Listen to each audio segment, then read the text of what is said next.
Hola, ¿qué tal?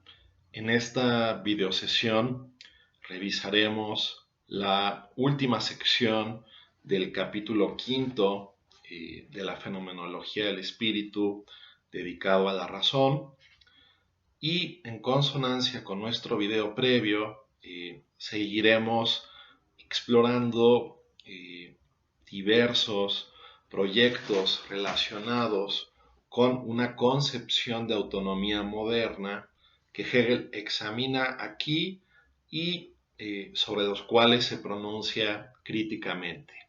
Nosotros habíamos dicho que este capítulo sobre la razón de alguna forma estaba en un principio más dirigido hacia una actitud teórica con relación al mundo, y aquí en cambio se ve claramente cómo se empiezan a examinar concepciones modernas de autonomía, de autolegislación, de autocomprensión.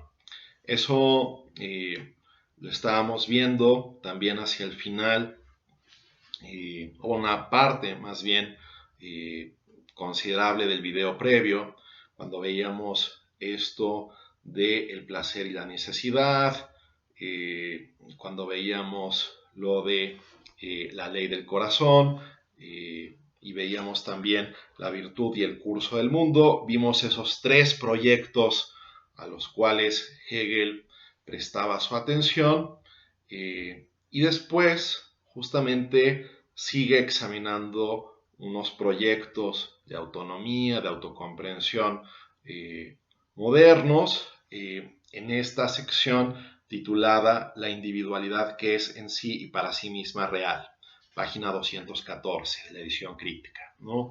Un poco retomando una idea de lo que les había expuesto, lo que podemos decir es que en la modernidad cobra gran importancia la idea de la autodeterminación, de que la ley moral o de que los principios morales o los principios de la acción tienen que estar convalidados por los sujetos, tienen que estar determinados de tal o cual modo.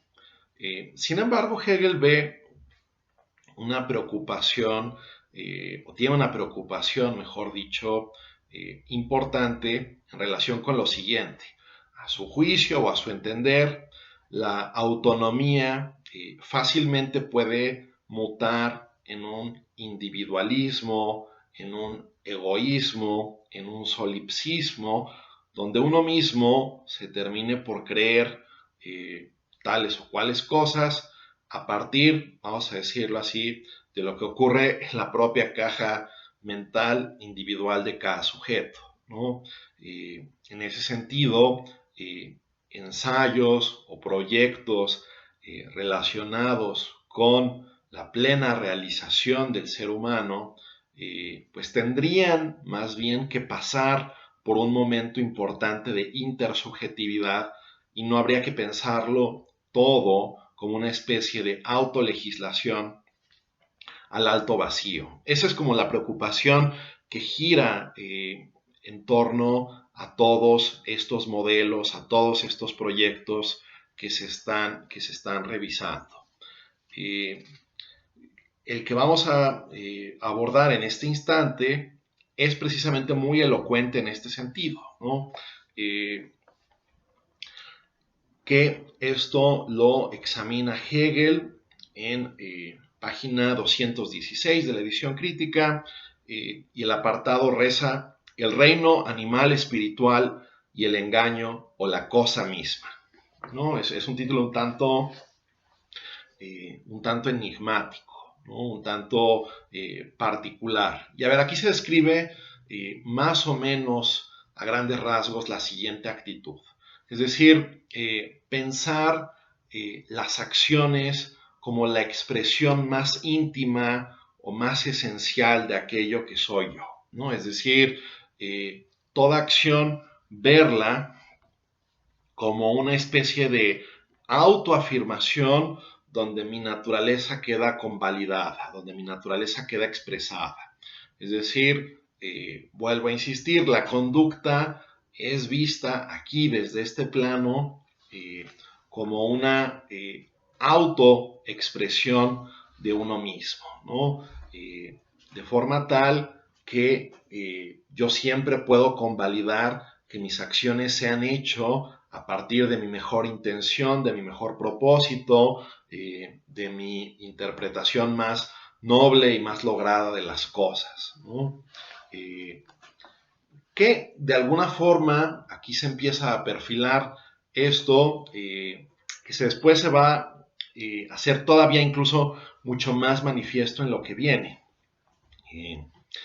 Aquí, a ver, Hegel está como que sentando las bases como para una posible crítica a una interpretación kantiana de la acción moral, ¿no? Donde lo que importa o lo que cuenta es la intención, con qué pureza, con qué ánimo fue esta realizada o fue ejecutada, que esto se va a ver muchísimo más claro en lo que viene. Creo que es inequívoco que después va a haber una crítica fuerte hacia un modelo kantiano, pero también se puede ver esto como una crítica hacia cierta mentalidad romántica, ¿no? De hecho, incluso algunos de los proyectos que ya habíamos revisado también podrían verse o juzgarse desde esta óptica, ¿no? Como juzgar, vamos a decirlo así, críticamente aquellos proyectos donde se dice la individualidad, el talante, el espíritu, el carácter más noble y primigenio, pues es lo que debe tener una validez de cara a mi proyecto de vida, y nadie me debe de juzgar y yo debo ser simplemente quien estoy llamado a ser. Bueno, ¿qué tal si tú te interpretas en esos términos, pero en realidad eres un criminal, eres un delincuente, o eres un tirano, o eres un genocida, ¿no? Es decir, por más romantizada que se encuentre la visión de uno mismo, un poco va a ser esta la lección que Hegel busca derivar, por más romantizada, poética sea esta autoexpresión, pues eso no justifica por sí mismo nada, ¿no? Y aquí justamente nos encontramos con este pivote de ver la perspectiva o la visión de los demás, la perspectiva o la visión de los otros, que pueden en un momento dado tener ciertas importantes reticencias. A ver, ¿por qué está haciendo esta persona lo que está haciendo? ¿No? ¿Está haciéndolo únicamente por vanagloria, por reconocimiento, por honor? ¿Qué es lo que está buscando? O incluso se podría decir, bueno, es realmente pura, es realmente prístina, es realmente verdadera esa intención que tiene el otro. Es decir, si el otro se concibe como alguien que está tratando de convalidarse, de autoexpresarse en todo momento, realmente ese es un proyecto de vida legítimo. Y eso es lo que Hegel pone aquí, repito, sobre la mesa, sobre la discusión. Uno bien puede interpretarse de un determinado modo, uno bien puede concebirse a sí mismo como una especie de benefactor social, como una especie de luchador de la justicia, como alguien que está propugnando, que está buscando hacer un bien importante en el mundo, pero los otros lo pueden ver como alguien completamente zafado, completamente alejado de la realidad, ¿no? Por lo cual no puede sustraerse enteramente del juicio de los otros, ¿no? Y sobre todo, y esto es como lo más interesante a mi entender de todo este apartado, no puede apelar sin más simplemente a su intención o a su valía o a su esencia o a su naturaleza, porque sus obras, sus acciones quedan detrás de esta persona, ¿no? Quedan como una especie de testimonio de lo que hizo, de lo que realizó y lo que obró. Y aquí Hegel justamente pone el dedo sobre la llaga en el siguiente sentido, ¿no? A ver, tú puedes tener como que la mejor intención o la mejor disposición respecto de algo, pero eso no quita que objetivamente ciertos hechos podrían censurarse, calificarse negativamente, criticarse, etcétera, ¿no? Hegel pone aquí algo de relieve que es muy interesante y es que independientemente de una intención al actuar o al obrar, la acción misma tiene una especie de vida propia, ¿no? Se concatena con otros eventos, con otras acciones, con otras situaciones, de forma tal que esto puede ser juzgado por sí mismo, incluso con cierta independencia de la intención con que se ejecutó o con que se llevó a cabo, ¿no? Y esto es interesante porque, de algún modo, con esto Hegel presenta una visión muy original sobre la naturaleza de la acción humana, según la cual parecía ser incluso que las acciones no son enteramente, vamos a decirlo así, prístinas o nítidas para el actor en su momento de su ejecución, ¿no? ¿Cuál es el valor real de una acción? Muchas veces se tarda cierto tiempo en discernir o en describir esto, ¿no? Les pongo un ejemplo muy concreto que Hegel pone de relieve, por ejemplo, en su filosofía de la historia, ¿no? Cuando Julio César decide cruzar el Rubicón desafiando la autoridad del Senado romano, pues de alguna forma él bien podría tener en su cabeza simplemente el capricho de imponer su voluntad, de no dejarse maniatar por el Senado, etc.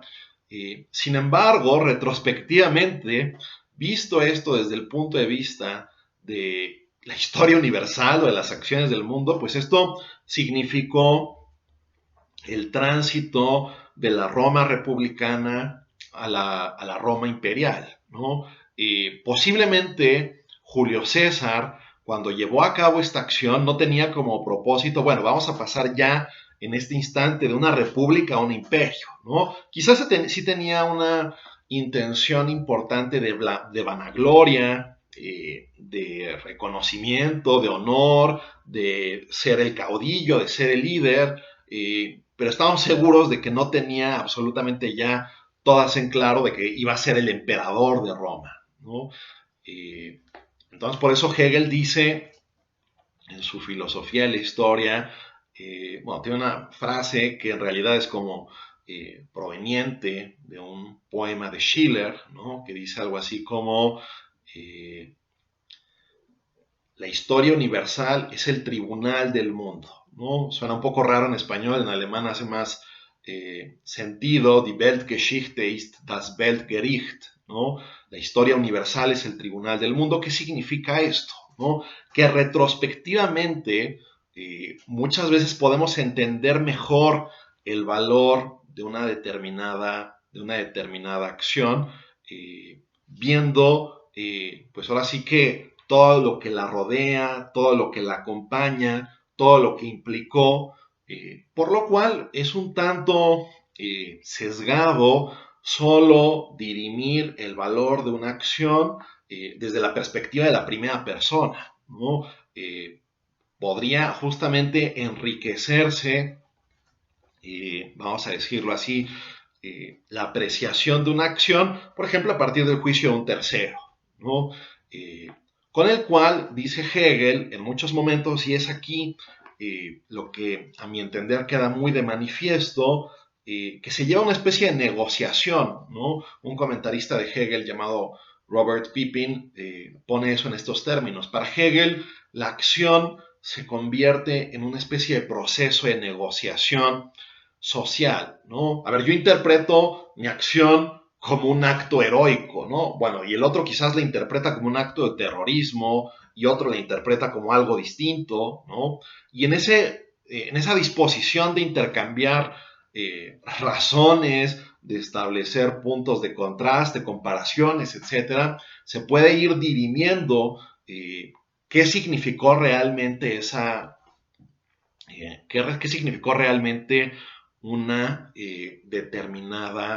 una determinada acción, ¿no? O incluso, pues pueden ser ejemplos o situaciones muy pedestres. Uno trata justamente de hacer un cumplido a alguien y en lugar de ser un cumplido, esto fue una ofensa, ¿no? Y tú tenías quizás la intención de hacer un cumplido, pero no fuiste lo suficientemente atento para leer toda la circunstancia, toda la situación, no juzgar o no medir adecuadamente tus palabras, y el otro quizás lo tomó como una ironía, ¿no? O como una burla o como un desprecio, por lo cual, justamente, ¿qué fue exactamente lo que pasó? Muchas veces, repito, se dirime en una especie de intercambio de razones, una especie de diálogo, de intercambio de puntos de vista.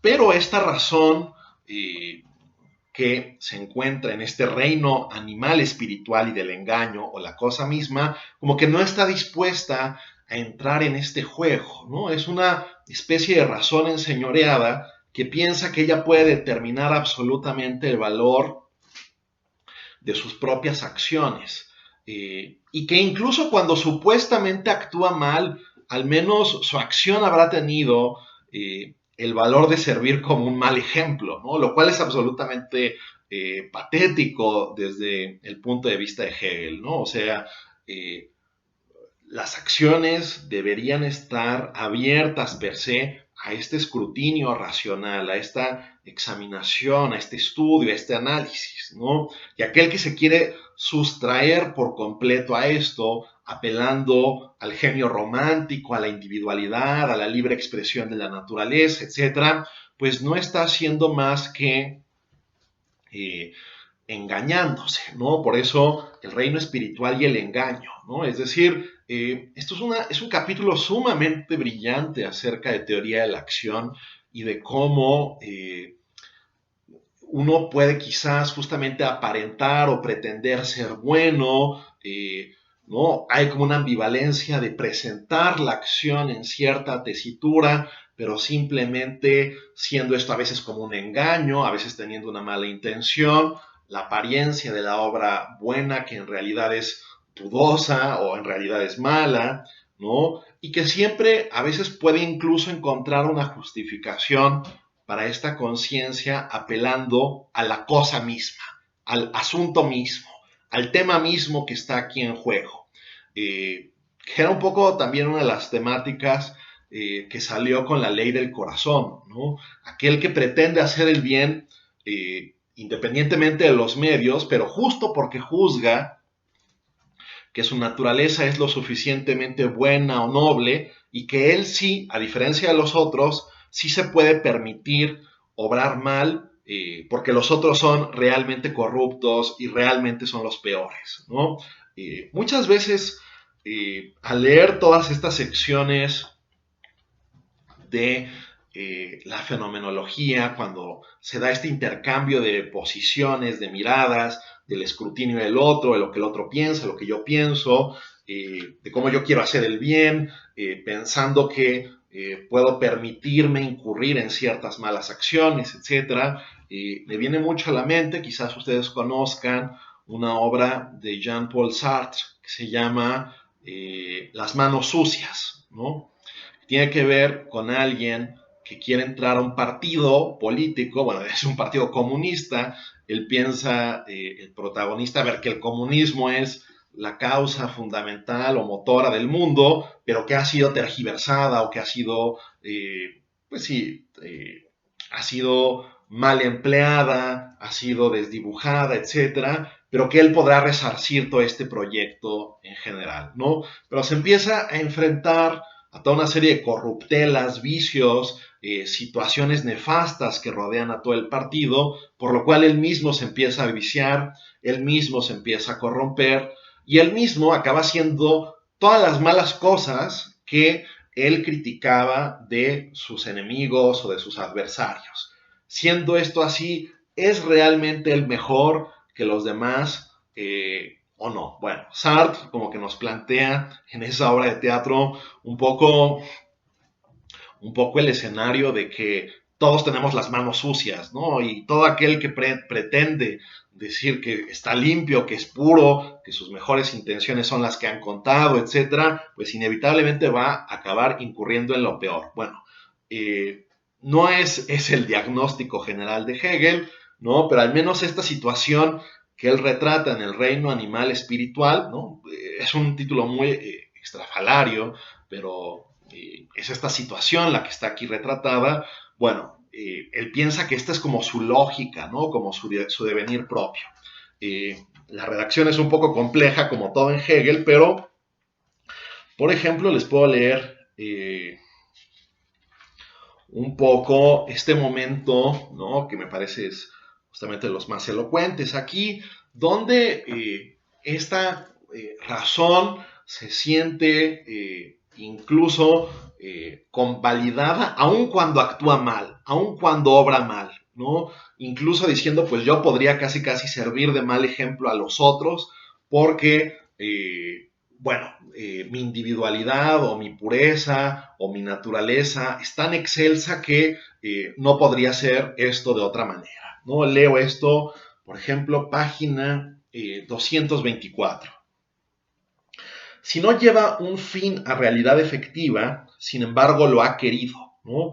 Es decir, la acción, la intención, cuenta más incluso que si aquello efectivamente se logró, ¿no? Que repito, esto es un poco como una crítica que se va cirniendo tanto sobre los románticos como sobre el proyecto kantiano, donde tenemos, como se ha dicho muchas veces, en el contexto alemán, ¿no? Por ejemplo, que la ética kantiana es una ética de la intención o de la buena intención, ¿no? Este sociólogo alemán, Max Weber, muy famoso, hablaba de la ética kantiana como una ética de la convicción, perdón, de la intención, ¿no? Una Gesinnungsethik, una ética de la intención.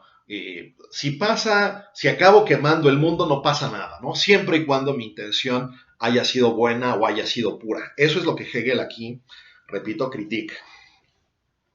Si no lleva un fin a realidad efectiva, sin embargo lo ha querido. Y pareciera que con esto ya se lava uno las manos.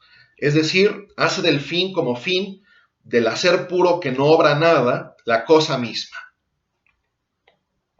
Pudiendo por tanto decir para consolarse que a pesar de todo ha obrado e impulsado algo. Como lo universal contiene en sí mismo lo negativo o lo que tiende a desaparecer, igualmente esto, el hecho de que la obra se anule, es también su propio hacer. Ha incitado a los otros a esto y encuentra todavía una satisfacción en la desaparición de su realidad efectiva, a la manera en que los chicos traviesos gozan de sí mismo en la bofetada que reciben, es decir, como causa de ella. O bien, si la conciencia no ha intentado siquiera llevar a cabo la cosa misma, ni ha obrado absolutamente nada, es porque no ha podido. La cosa misma es para ella precisamente la unidad de su decisión y de la realidad. Afirma que la realidad efectiva no sería sino lo que es posible para ella, ¿no? Es decir, incluso cuando se dice o se le recrimina, es que no has hecho el bien, bueno, es que el bien es muy difícil de hacer, ¿no? ¿Quién puede hacer el bien? Se puede hacer lo que se puede, pero el bien absolutamente es algo de suyo inalcanzable. O sea, siempre tiene, en pocas palabras, para que me entiendan, una excusa para la cual lavarse las manos. Esta conciencia jamás está en el error, jamás se equivoca, siempre apela a su pureza, a su intención, a la promoción de sí misma, pero cuando ve que los otros son capaces de poner en entredicho, a ver, esta persona realmente es buena o solo está llevando a cabo la apariencia de lo bueno, pues siempre tiene un repertorio a partir del cual decir, bueno, es que, como les decía ahorita, ¿no? Lo bueno en sí mismo es inalcanzable, se hace lo que se puede, ¿no? O incluso si no he podido hacer esto, bueno, al menos lo intenté, ¿no? O sea, siempre tiene una manera de exculparse. Eso es lo que a Hegel le parece como una conciencia que a su vez es pues terriblemente narcisista, egoísta, individualista. Entonces es una autonomía que ha devenido en algo sumamente criticable, sumamente censurable. Por último, si ha llegado a ser algo interesante en general para ella, sin su concurso, esta realidad efectiva será para la conciencia la cosa misma precisamente por el interés que en ella encuentra, aunque no haya sido producida por ella.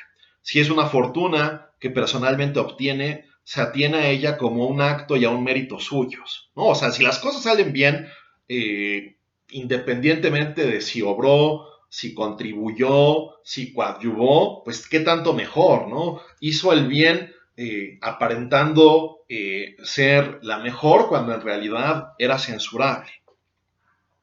Si es una fortuna, repito, que personalmente obtiene, se atiene a ella como un acto y a un mérito suyos.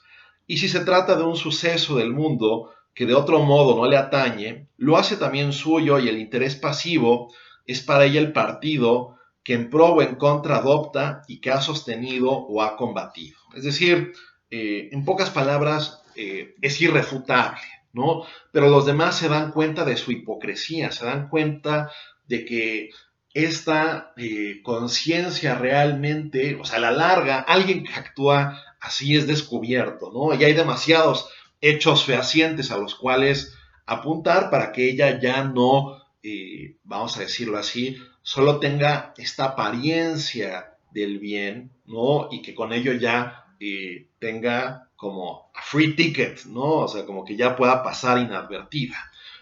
Por lo mismo, parece ser que tiene la necesidad o se ve obligada o se ve constreñida a obrar moralmente de un modo adecuado, obrar moralmente de un modo certero. Pero sin embargo, va a tener sus propias complicaciones, ¿no? Y aquí entramos justamente a un apartado en la 228 que se llama la razón legisladora, ¿no? Que aquí ya claramente las referencias kantianas se vuelven completamente manifiestas, ¿no? En esto que viene, ¿no? De la razón legisladora, esto que les acabo de decir, y lo que viene de la razón que examina leyes, bueno, claramente, aunque no se le menciona por nombre, Kant es el blanco principal de ataque, ¿no?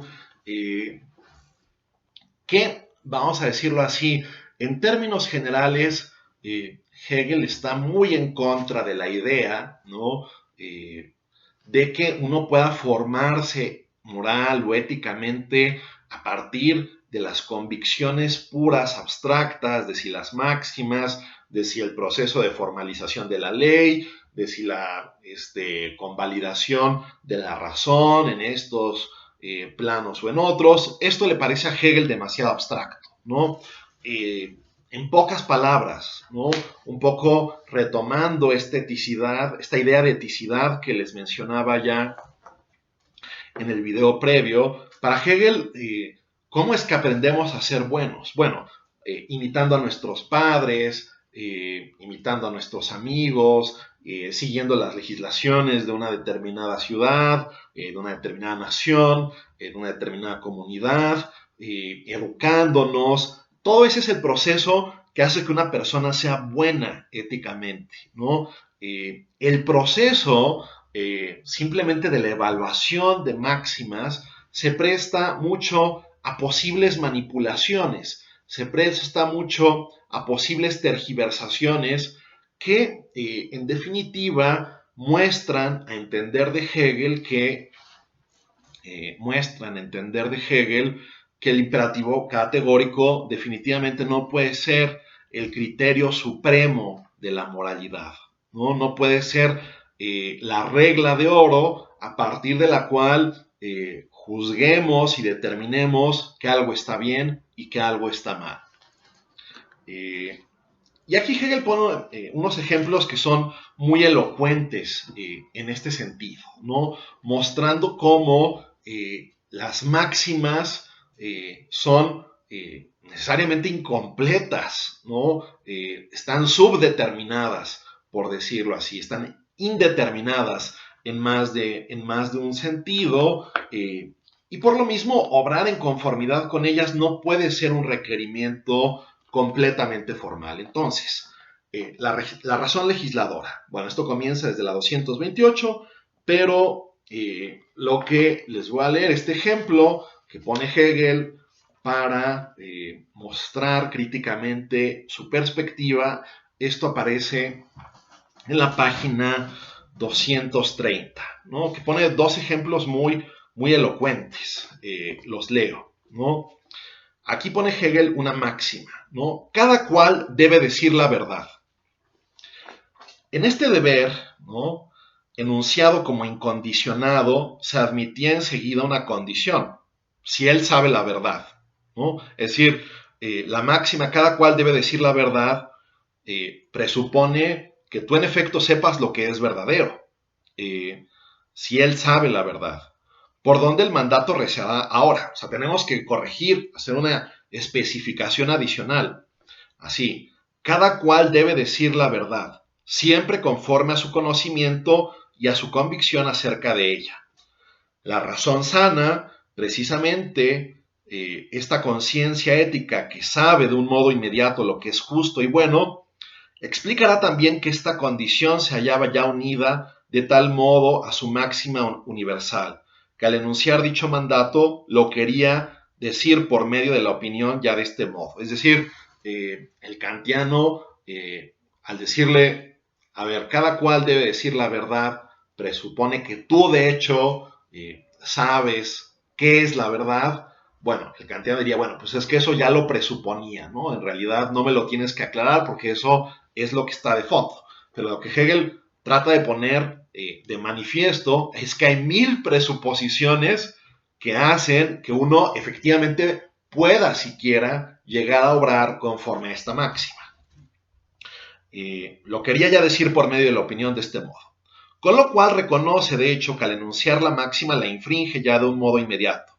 Decía que cada cual debe decir la verdad, pero quería decir por medio de la opinión que debe decirla conforme a su conocimiento y a su convicción acerca de ella. Es decir, al decir, es un poco una tontería, ¿no? Pero al decir que cada quien debe obrar conforme a la verdad y no explicitar todas las condiciones que hacen posible ese obrar conforme a la verdad, pues nos mintió un poco, no nos dijo todo, no nos dijo toda la verdad. Entonces eso, pues de alguna manera muestra un punto débil, ¿no? Que puede ser una tontería, pero la intención de Hegel es decir, a ver, la aplicación de una intención o de un principio ético va a requerir de toda una serie de situaciones contextuales que son tan amplias o tan sutiles que no pueden estar todas contenidas dentro de un esquema formal como el que supondría simplemente la enunciación de una máxima.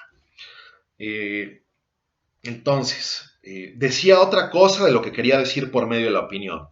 Y decir otra cosa de lo que supone significa no decir la verdad. Una vez corregida la novedad o la torpeza, o sea, como que el kantiano diría, ok, está bien, hago caso de lo que me estás diciendo. La máxima se enunciaría así. Cada cual debe decir la verdad conforme al conocimiento y a la convicción que de ella tenga en cada caso. Pero con ello, lo necesario universalmente, lo válido en sí que esta máxima se proponía enunciar, más bien se invierte convirtiéndose en una contingencia perfecta, ¿no? Es decir, un poco lo que ocurre, y esto es lo que va a pasar también en el próximo ejemplo, un tanto más polémico de acuerdo a lo que enuncia Hegel, a la máxima justamente buscaba o aspiraba a la universalidad. Pero si la aplicamos en bruto, justamente no tenemos el resultado esperado. Entonces tenemos que añadir toda una serie de cláusulas o estipulaciones. Pero al añadir cláusulas o estipulaciones, estamos particularizando la máxima, ¿no? Y de forma tal que se vuelve incierto que realmente el proceso de formalización o de universalización sea aquello que determine efectivamente la bondad de una determinada acción. Es decir, lo digo muy simplemente, se buscaba la universalidad con la máxima, pero al estipularle condiciones se ha particularizado. Y es solo en la atención de esas particularidades que la máxima podría aspirar a ser vigente, a ser válida, a ser buena. Pero entonces, ¿dónde estamos parados? La bondad de la máxima radica en su especificación contextual o en su universalización formal. Y es esta tensión la que Hegel quiere mostrar como una especie de tensión permanente que no se resuelve simplemente mediante el apelo a la ley moral, ¿no? En efecto, el que se diga la verdad queda confiado al hecho contingente de que yo la conozca y pueda convencerme de ella. O sea, no es solo necesario que yo, vamos a decirlo así, quiera obrar conforme a verdad, sino que debo yo conocer la verdad y debo estar convencido de ella, porque si no, sería imposible obrar coherentemente en relación con este principio. Lo que vale tanto como afirmar que debe decirse lo verdadero y lo falso mezclado y revuelto. Tal como uno lo conoce, lo quiere decir por medio de la opinión y lo conceptualiza. Esta contingencia del contenido solo tiene la universalidad en la forma de una proposición bajo la cual se expresa, pero como máxima ética promete un contenido universal y necesario y se contradice a sí misma por medio de la contingencia de dicho contenido, ¿no? Estos azares, estos atenuantes, estas cláusulas son un tanto contingentes que de hecho ocurran, ¿no? Que yo sepa en efecto qué es la verdad y que yo en efecto esté psicológicamente convencido de la misma, ¿no? Solo en esa medida obrar conforme a la verdad va a ser lo mejor, pero que esto se dé será un tanto azaroso y si se da quizás será bueno, pero esto no va a ser algo que quede estipulado en su bondad solo a partir, repito, de una formalización. Y si por último la máxima se corrige diciendo que la contingencia del conocimiento y la convicción acerca de la verdad deben desaparecer y que la verdad debe además ser sabida, o sea, de que tú debes saber qué es la verdad, se enunciará con ello un mandato en flagrante contradicción con lo que era el punto de partida. Primeramente, la razón sana debía tener de un modo inmediato la capacidad de enunciar la verdad. Pero ahora se dice que debía saber la verdad, es decir, que no sabe enunciarla de un modo inmediato. Considerando el problema por el lado del contenido, este se descarta al exigir que se debe saber la verdad, ya que esta exigencia se refiere al saber en general. Se debe saber. Lo que se exige es, por tanto, más bien lo que se halla libre de todo contenido determinado. Repito, aquí la idea principal es tener en vistas el hecho de que hay una constante pugna entre universalidad y particularidad y que para que una máxima sea procedente habría que estipular muchas de sus condiciones de éxito. Pero esas condiciones de éxito no son este contenido universal que de un modo inmediato se quiere estipular, que sería congruente con lo que una ley moral establecería, ¿no? En otras palabras, ¿no? La ley moral, tal como nos la presenta Kant, tiene un carácter excesivamente formal que no puede hacer justicia a todas estas particularidades que harían posible un adecuado obrar conforme a la máxima. Y eso es, de alguna forma, la crítica aquí determinante. Bien, el siguiente pasaje o el siguiente ejemplo que pone Hegel es exactamente en la misma línea, exactamente en la misma tesitura, sin embargo, es bastante más polémico, ¿no? Lo voy a tratar de leer las partes más importantes de corrido y se va a apreciar bastante bien lo que les digo, ¿no? Dice, final de la 230, comienzo de la 231. Otro mandato famoso es el de ama a tu prójimo como a ti mismo. Es un mandato dirigido al individuo en relación con otros individuos y lo afirma como una relación entre individuo e individuo o como relación de afecto. El amor activo, pues el inactivo es el amor activo, ¿no? Pues el inactivo no tiene ser alguno y evidentemente no puede tratarse de él. Este amor activo tiende a evitar el mal a un ser humano y hacerle el bien. A este efecto, hay que distinguir lo que para él es el mal, lo que es frente a este el bien eficiente y lo que es en general su bienestar. Es decir, que debemos amar al prójimo con entendimiento, pues un amor no inteligente tal vez hace más daño que el odio, ¿no? Esta es de las mejores frases de toda la fenomenología del espíritu, ¿no? Si yo pudiera tatuarme algo de la fenomenología, quizás sería esta frase, ¿no? Un amor no inteligente le hará tal vez más daño que el odio. A ver, ¿qué significa esto? ¿No? A ver, definitivamente Hegel no quiere decir que el amor al prójimo sea algo malo, ¿no? O sea, definitivamente no hay que pensar esto, ¿no? Y si recordamos los escritos de juventud de Hegel que revisamos, bueno, a Hegel le parece valiosísima la idea del amor cristiano como un medio de vinculación, de reconciliación, de unidad, etcétera, ¿no? Pero aquí lo está examinando como desde el punto de vista kantiano, de tratar de tomarlo simplemente como una máxima, ¿no? Que debe ser puesta en un test en vistas de una universalización y esa universalización la presentaría o la acreditaría como una ley moral válida, ¿no? Pero a ver, aquí Hegel presenta ama al prójimo, ¿no? ¿Cómo es? Como a ti mismo. Presenta la idea del amor al prójimo como a uno mismo, pero, digámoslo así, ¿esto qué significa? ¿No? O sea, si yo quiero hacerle el bien, ¿no? Se me dice, no, pero ¿qué significa esto el amor al prójimo? Hacer el bien y evitarle el mal.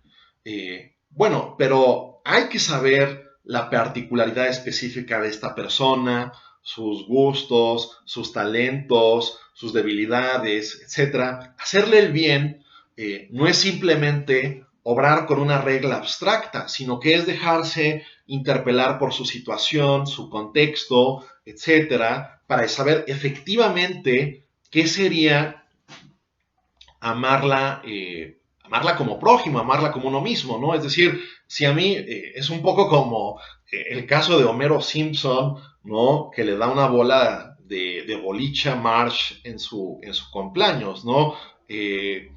Bueno, que Homero quería obviamente la bola de boliche para él mismo, pero supongamos que realmente él quería el bien para Marge, ¿no? Eh, pero a Marge le era en ese momento completamente indiferente el boliche, ¿no? Entonces, pues lejos justamente de darle un regalo adecuado de cumpleaños, la ofendió dándole algo, pues que claramente parecía ser algo que solamente le interesaba a él mismo, ¿no? Repito, el amor no inteligente puede hacer más daño que el odio. Eh, Amar al prójimo como uno mismo supone este conocimiento específico de la necesidad, de los talentos, de la situación, de las particularidades del prójimo. Todo esto que no puede ser recogido desde el ámbito del principio universal así enunciado, ¿no? Que busca una convalidación nomológica, ¿no? Este principio que se busca convertir en una ley, ¿no? En un nomos. Esto es lo que Hegel pone de relieve, ¿no? Esto es, de alguna forma, el punto de vista fundamental. Bueno, y otra idea que después presenta Hegel, ya no en la razón legisladora, sino en el último apartado de la razón que examina leyes. Aquí el ejemplo que se pone tiene que ver un poco con el carácter, a juicio de Hegel, tautológico del imperativo categórico, ¿no?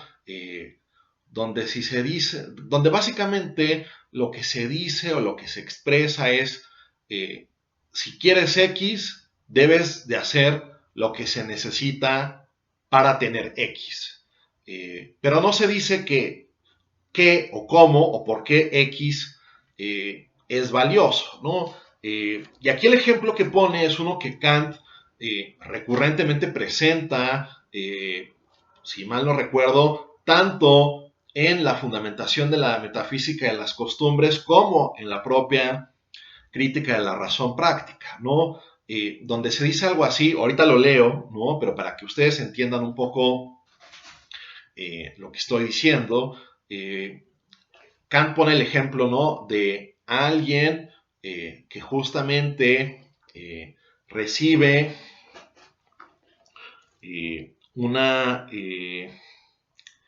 nada más déjenme ver cómo lo enuncia, cómo lo presenta Hegel, ¿no?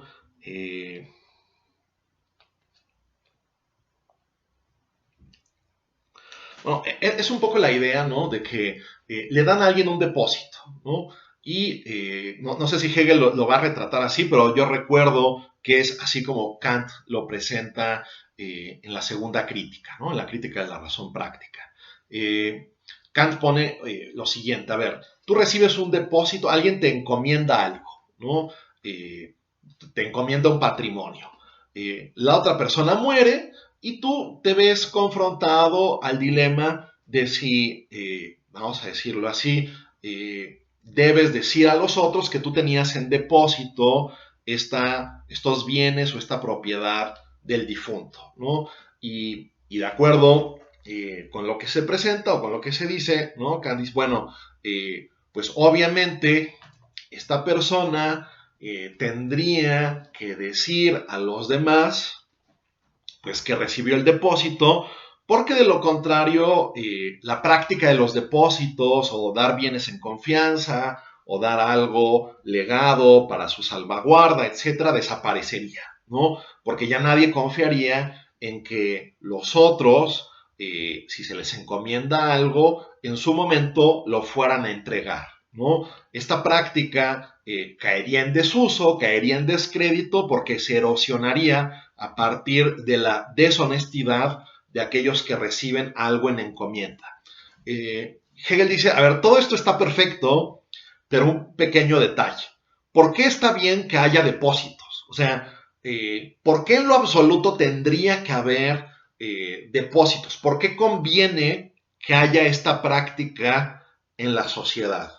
Y de acuerdo con Hegel, el imperativo categórico no nos puede decir nada en este sentido, no nos puede resolver nada en este tenor, ¿no? Lo que nos puede decir el imperativo es, si quieres que haya X, debes de hacer todo aquello que contribuya a que X se realice. En este caso, si quieres que haya depósitos, pues tienes que hacer lo necesario para que esta práctica se salvaguarde, se proteja, porque lo contrario se erosionaría y sería inviable. Aquí la pregunta que Hegel lanza es, bueno, ¿y por qué es conveniente que esto no se erosione? ¿Por qué es mejor que esto sea algo recurrente o continuo y que esto no caiga en desuso?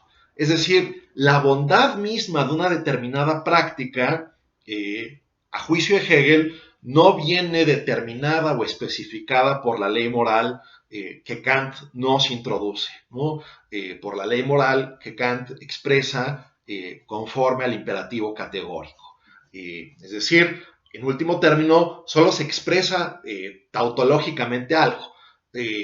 Para que haya X debe de haber X, pero no se nos dice por qué X en sí mismo sería algo bueno, ¿no? Esto está en la página 233 de la paginación crítica y se dice, ¿no?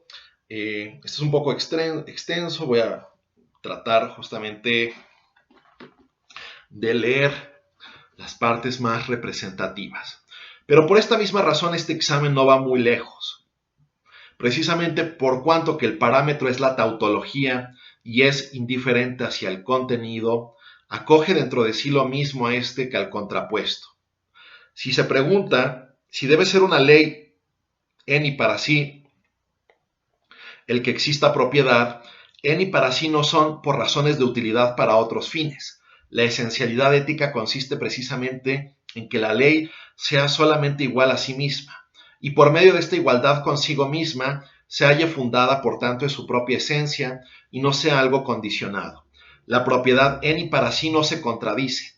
Es una determinidad aislada o una determinidad que se pone solo como igual a sí misma. Del mismo modo en que no se contradice tampoco la no propiedad, la ausencia de propietario de las cosas o de la comunidad de bienes. Es decir, el criterio de bondad de algo es que no caigamos en contradicción respecto al imperativo en una universalización hipotética. Pero es tan no contradictorio que haya propiedad como no es contradictorio que no la haya, ¿no? Es de igualmente libre de contradicción que haya propiedad, como es igualmente libre de contradicción que no lo haya, ¿no? Si tú especificas las condiciones para que algo se dé, puedes muy fácilmente librar o circunvalar la contradicción. Por lo mismo, la contradicción misma no es un indicio suficiente, de acuerdo con Hegel, para determinar, repito, la bondad o la validez o la pertinencia de que una institución ética o social, en este caso la propiedad o los depósitos o lo que fuere, pues sea convalidada o sea abrazada comúnmente. El que algo no pertenezca a nadie o pertenezca al primero que llegue y se posesione de ello, o pertenezca a todos y a cada uno según sus necesidades, o por partes iguales, es una determinidad simple, un pensamiento formal como su contrario a la propiedad. Claro está que si la cosa sin dueño es considerada como un objeto necesario para la satisfacción de una necesidad, será necesario que se convierta en posesión de un individuo cualquiera, y sería contradictorio convertir más bien en ley la libertad de la cosa. Sin embargo, por carencia de dueño de la cosa no se supone tampoco una absoluta ausencia de dueño, sino que la cosa deberá convertirse en posesión conforme a la necesidad del individuo y no precisamente para ser guardada, sino para usarla inmediatamente. Bueno, es un poco en general esta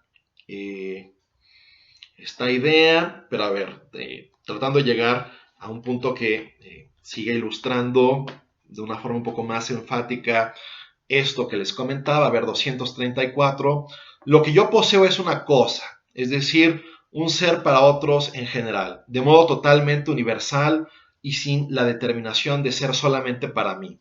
El que yo la posea contradice a su coseidad universal. Por tanto, la propiedad se contradice por todos sus lados, ni más ni menos que la no propiedad. Tanto una como otra llevan en sí estos dos momentos contrapuestos, contradictorios de la singularidad y la universalidad. Sería ciertamente algo bien extraño que la tautología, el principio de contradicción, que para el conocimiento de la verdad teórica se reconoce solamente como un criterio formal, es decir, como algo totalmente indiferente hacia la verdad y la no verdad, debiera ser algo más que esto con respecto a la verdad práctica. Es decir, aquí la crítica es bastante dura, ¿no? A ver, de que una proposición en un plano teórico, dice Hegel, pues lo único que esperamos es que no sea contradictoria, ¿no? Que no se contradiga esto consigo mismo. Pero decir algo o establecer un discurso, una proposición respecto de algo, no significa de suyo que esto ya sea verdadero.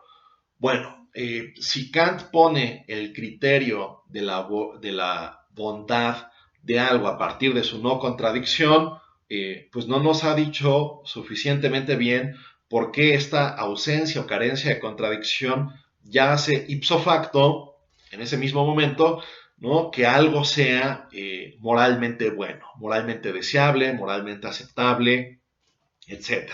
Como se ve, en términos generales, Hegel tiene un pleito casado con Kant muy arraigado, que nosotros vimos, vamos a decirlo así, en relación con los escritos de juventud. Ustedes recordarán el espíritu del cristianismo y su destino, todo este tema de la motivación moral, de la decisión entre el deber ser y el ser, entre la ruptura o la decisión que había entre la inclinación y el mandato, entre la inclinación y la prescripción, entre la inclinación y el deber. Bueno, aquí la crítica ya no es tanto por el lado formal, perdón, ya no es tanto por el lado de la motivación, sino que está más bien conectada por el carácter formal, vacío y a juicio de Hegel tautológico del imperativo, ¿no? Y también con lo que mencionaba anteriormente, con el hecho de que necesitaríamos tener toda una serie de especificaciones contextuales para realmente obrar en función de una máxima, pero esas especificaciones contextuales harían de la máxima algo particular, por lo tanto sería inviable un procedimiento de universalización. En todo caso, necesitaríamos de un criterio que no sería el imperativo categórico para saber en qué casos es conveniente universalizar y en qué casos es conveniente particularizar. Pero en medida de qué o en función de qué haya que optar por una u otra cosa, es algo que el imperativo no nos indica o no nos arroja de acuerdo con la crítica hegeliana. Entonces, resumiendo, en pocas palabras, en pocos términos, aquí la crítica, ¿no? A estos proyectos de autonomía, de realización, de convalidación a partir de uno mismo, Hegel lo somete a una crítica muy dura, una crítica muy importante, ¿no? Porque piensa que todo esto arroja un individuo ensimismado, un individuo que al alto vacío trata de dirimir sus intenciones, sus proyectos, trata de resolver la verdad del bien del mundo, ignorando en muchos sentidos contextos que lo rodean, sociales, culturales, éticos, tradicionales, históricos, que son los que informan efectivamente la vida ética, la vida común y que nos dan verdaderamente una orientación. Por lo cual, lo que podríamos decir es que si bien la modernidad ha arrojado, de acuerdo con Hegel, ideas interesantes, importantes, necesarias, que no se pueden prescindir, ¿no? Muchas de ellas valiosas en relación con la individualidad y la autonomía, bueno, esa individualidad no debe mutar en individualismo, esta libertad no debe mudar en libertinaje. Estas máximas o estos propósitos de autonomía deben estar insertados con una totalidad más amplia que les dé un sentido, una ubicación, una orientación. Por ello, esta razón todavía muy abstracta, todavía, vamos a decirlo así, todavía muy formal, no puede hallar una verdadera convalidación, una verdadera fundamentación, un verdadero lugar en el mundo que le dé razón de ser. Entonces, pues va a ser necesario, vamos a decirlo así, apelar a ciertas formas de intersubjetividad y de comunidad que permitan perfilar un mejor modo de concebir la realidad y un mejor modo de actuar en el mundo. Esto va a llevar a Hegel a hacer un análisis histórico partiendo de un modelo de eticidad que a su juicio ha sido bastante paradigmático, que es el modelo de eticidad griego, ¿no? Esto justamente que acabo de decir permite un tránsito de la sección de la razón a la sección del espíritu. Es decir, ante estas frustraciones, insatisfacciones, etcétera, nos vemos obligados a reconsiderar todo, ¿no? y a ver ciertas configuraciones del mundo que han ido perfilando a la conciencia a lo largo del tiempo, ¿no? Por ello, como hemos de revisar, Hegel dice, ya en el capítulo sexto, en el capítulo del espíritu, que aquí ya no va a estar haciendo un análisis de formas de la conciencia, sino formas del mundo, ¿no? Tratar de especificar esto va a ser una tarea. A ver, leo esto simplemente para ya ir cerrando. El espíritu es la vida ética de un pueblo, ¿no? Conviene tener esto en mente, ¿no? No es la única caracterización que da Hegel de lo que significa espíritu, pero es una caracterización muy importante, es una caracterización que no hay que desatender, ¿no? Bueno, pero antes incluso de leer eso, todas, dice Hegel en algún momento en la 239, todas las figuras anteriores de la conciencia son abstracciones de este espíritu, ¿no? Es decir, son consideraciones un tanto unilaterales, un tanto particulares, que obviamente han jugado un papel, pero hay que reinsertar todo esto luego en una visión más puntual acerca de la historia del mundo, ¿no? Y esto se da a partir de una consideración donde la intersubjetividad va a jugar un papel mucho más preponderante en todo lo que se ha hecho hasta este momento. Leo esto, ¿no? Que es justamente, repito, algo que ya nos perfila, nos inserta ya propiamente en la región del espíritu, ya abandonamos esta revisión de proyectos modernos, de proyectos autónomos, de proyectos de individualidad, y lo que hay que hacer es tratar de repensar, entre otras cosas, cómo podemos tener una vida común, una vida ética, una vida intersubjetiva plena. El espíritu es la vida ética, sittliches Leben, de un pueblo, en tanto que es la verdad inmediata, el individuo que es un mundo. El espíritu tiene que progresar hasta la conciencia de lo que es de un modo inmediato. Tiene que superar la vida ética bella y alcanzar, a través de una serie de figuras, el saber de sí mismo. Sin embargo, estas figuras se diferencian de las anteriores por el hecho de que son los espíritus reales, realidades efectivas propias, y en vez de ser solamente figuras de la conciencia, son figuras de un mundo, ¿no? Que esto nos pone, repito, en un momento muy específico en el discurso narrativo de esta obra, porque esto genera un antes y un después, ¿no? Se nos dice aquí ya explícitamente que todo lo anterior han sido figuras de la conciencia, pero ahora de lo que se trata es de establecer figuras de un mundo, ¿no?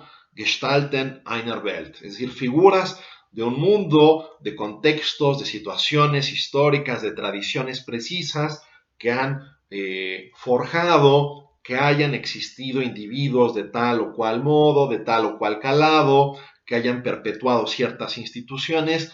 Esto es aquello de lo que ahora se va a tratar, ¿no? Como se ve un poco visto esto en retrospectiva, pues esto ya es algo mucho más tangible y mucho más concreto de aquello con lo que se empezó, ¿no? Con estas consideraciones un tanto abstractas y teóricas sobre la certeza sensible, la percepción, la fuerza y el entendimiento. Poco a poco, el discurso de la fenomenología va abriendo hacia la historia, hacia la cultura, hacia la sociedad, y todo lo anterior se muestra o se evidencia como algo un tanto particular, un tanto singular, pero que faltaba insertarlo adecuadamente en un contexto. Como les decía en su momento, Hegel va a tratar de poner en una armonía, ya en su filosofía de madurez, autonomía y eticidad. Pero aquí quiere de alguna manera examinar una concepción de la vida buena, de los roles de la sociedad, que es distinta a la concepción moderna. Por eso es necesario hacer una revisión de el mundo antiguo, el mundo griego, donde Hegel va a querer advertir toda una serie de roles bastante asignados y bastante particulares, ¿no? El rol del hombre y de la mujer, ¿no? Los va a presentar como realidades que se tomaban de suyo naturales en esta época, el rol del hombre en la vida pública, el rol de la mujer en la vida doméstica. Es así como de alguna manera Hegel lo presenta en este contexto histórico, ¿no? En esta reconstrucción histórica que él está tratando de poner o avanzar, ¿no? Él quiere mostrar justamente cómo, por ejemplo, el hombre estaba encargado de la ley positiva, de la ley o la legislación de la ciudad, mientras que la mujer de alguna manera estaría dedicada a la ley divina, a la ley del cuidado de los ancestros, a la ley del cuidado de los dioses domésticos, ¿no? De los penates, ¿no? De los así llamados penates en el mundo antiguo, y en esto había una especie de orden natural, ¿no? En la asignación de determinados roles, de distintos papeles que se debían fungir en la sociedad. Repito, unos en el mundo público, otro en el mundo doméstico, las leyes divinas, las leyes terrenas, las leyes positivas, esto en un balance que sin embargo se ve trastocado a partir de la experiencia de la tragedia, ¿no? Lo que vamos a ver es que Hegel va a presentar una reconstrucción de la eticidad griega y de cómo se fragmenta la misma a partir de una, pues, de las tragedias más emblemáticas de este mundo antiguo, como lo es Antígona, ¿no? A partir de esa tragedia, Hegel va a tratar de ilustrar cómo es que esta armonía de roles naturalmente aceptados, naturalmente asignados, puede generar una violencia brutal cuando los intereses de cada bando entran en disputa, cuando las leyes divinas, por ejemplo, la ley de enterrar a los ancestros o a los familiares, ¿no? Como es justamente el deber de Antígona respecto de su hermano, cómo esto puede entrar en colisión con una ley positiva como la que Creonte quiere defender para la ciudad de Tebas, ¿no?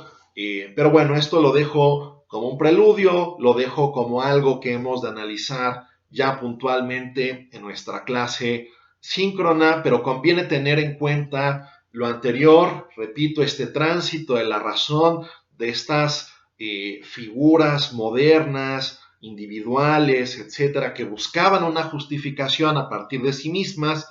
Esto se muestra un tanto estéril, un tanto vacío. Por lo mismo hay que andar sobre los pasos y ver un modelo de eticidad que de alguna manera pueda dar alguna orientación, aunque claro, no se va a tratar en Hegel, ni mucho menos, de tratar de recuperar sin más el mundo griego, como quizás sí lo intentaron algunos románticos, o bueno, en algún sentido lo quería hacer su poeta y amigo Hölderlin. En Hegel esto responde más bien para tener una coordenada o un punto de orientación que después puede servir para algo en el mundo moderno, pero que sin duda no considera Hegel que esto se pueda retomar o asumir sin más. Pero bueno, las particularidades de este análisis tan brillante y tan, vamos a decirlo así, influyente de Antígona, ¿no? Es una de las lecturas, la de Hegel, más influyentes que ha habido sobre esta tragedia, pues las vamos a revisar con bastante ¿no? Su análisis, las particularidades del mismo. Vamos a revisar esto con mucho detenimiento en nuestra próxima sesión síncrona. Bueno, esto sería todo en este video y pronto seguimos en comunicación. Hasta pronto.